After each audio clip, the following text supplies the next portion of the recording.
So when I first started thinking about what I was gonna give this speech on, I was honestly, I didn't know what to do. I was all over the map on ideas. But I was at practice a couple days ago, and one of my best friends was like, "Man, you know, it'd be so cool. It'd be so cool just to like be a car, right?" I was like, "Why?" This guy's kind of a goofball, right? He just says a bunch of ridiculous things. But I started thinking more about him saying he wants to be a car, and I was like, man, I kind of am a car, honestly. And I can prove this. I have points.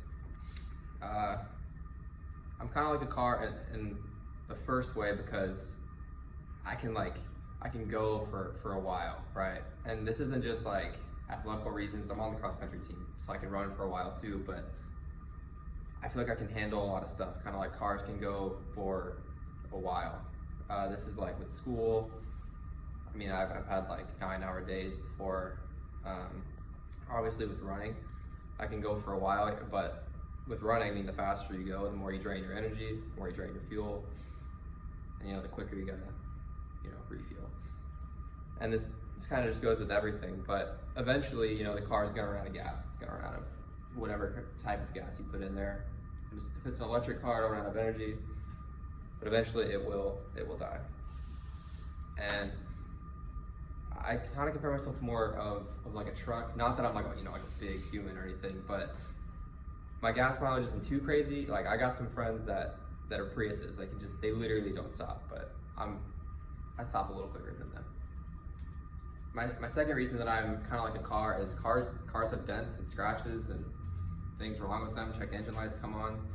There are some more serious things that maybe you should get checked out, right away and whatever. But there are some things you could fix later on, like a scratch on your arm. You wait for it to heal. But I've had some injuries. A year ago, almost to the day, I tore my hamstring in a race, and that was one of those you want to get checked out right away. But these things that happen to cars, they are fixable. They're always fixable, but they're always there, and you always know it's there. Like my injury a year ago, it did happen. Like there's no escaping that it happened, but it is fixable. Even if you make the injuries or the scratches or the dents invisible, like they're always like there. The scratch is always there underneath the surface, and the scar, like the mental scar for like the torn hamstring, is always going to be there. It always affects me. Whenever I'm trying to run something quick, I'm always, is it going to pull again? You never know. And my last reason for being in cars, that cars are really adaptable. Cars can adapt, obviously, to any driver. They don't know who's driving the car. And I compare kind of like drivers to friends or people in my life. Like I can adapt to pretty much anyone. I feel like I can do this because I moved schools a lot when I was younger.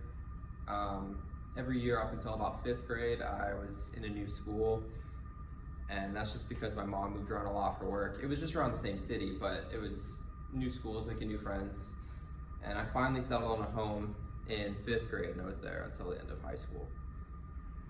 I also think I'm pretty adaptable because I can live in like any type of weather. I lived in Colorado, so I've experienced almost the extreme, I feel like, of cold and snow and wind or whatever. And then I moved here to Portland, and now I'm experiencing, the rainy side of things, more humid side of things compared to Colorado. So I'm adapting to like more living situations, which cars can do also. They have heat, they have AC. And those are kind of my reasons for becoming a car. And I was hoping to do this kind of like more.